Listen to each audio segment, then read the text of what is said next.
হবিগঞ্জের সেই আলোচিত সমন্বয়ক মাহাদিকে গ্রেফতার করেছে হবিগঞ্জের পুলিশ। আপনারা জানেন যে এই মাহাদি গতকালকে স্বীকার করেছিল থানায় গিয়ে যে হবিগঞ্জে তারা আগুন ধরিয়েছে এসআই সন্তোষ দাসকে তারা জ্যান্ত পুড়িয়ে হত্যা করেছে, তাই তারা স্বীকার করেছে এবং বুক ফুলিয়ে জঙ্গিদের মতো কথাবার্তা বলে থানায় পুলিশদেরকে শাসিয়ে এসেছে এই জঙ্গি বাহিনী, এই টুকাই বাহিনীরা। আজকে প্রশাসন বাধ্য হয়েছে এই টুকাইকে, জঙ্গিকে ধরে নিয়ে যেতে। কেন নিয়ে গেছে প্রশাসন? কেন বাধ্য করেছে? কারা বাধ্য করেছে? জনগণ এই প্রশাসনকে বাধ্য করেছে এই টুকাইকে ধরে নিতে। কারণ আপনারা যারা এই ধরনের পোস্টগুলা শেয়ার করেছেন, দেশে বিদেশে সর্বক্ষেত্রে যারা আপনারা শেয়ার করেছেন এবং আলোচনা সমালোচনা করেছেন, আপনাদের অবদানে আজকে বাধ্য হয়েছে যে এই টুকাই বাহিনীকে, এই টুকাইদের সর্দার, এই হবিগঞ্জের টুকাইদের সর্দারকে ভেতরে ঢুকাতে বাধ্য হয়েছে। আমি জানি না থানার পুলিশ এই টুকাইকে কতক্ষণ ভিতরে পড়ে রাখবে।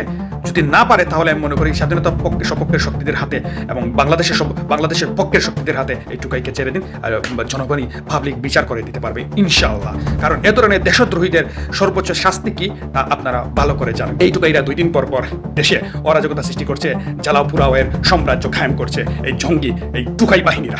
আপনারা জানেন যে এনসিপি মানে জামাত, এনসিপি মানে শিবির, তার মানে হচ্ছে এরা হচ্ছে শিবিরের টুকাইরা, এরা শিবিরের জঙ্গিরা। এই জঙ্গিদেরকে বাংলাদেশের মাটি থেকে যতক্ষণ পর্যন্ত উৎখাত করা যাবে না, যতক্ষণ পর্যন্ত এদের শিকড় বাংলাদেশের মাটি থেকে উপড়ে ফেলে না যাবে, ততক্ষণ পর্যন্ত বাংলার জমিনে আমি মনে করি না শান্তি ফিরে আসবে।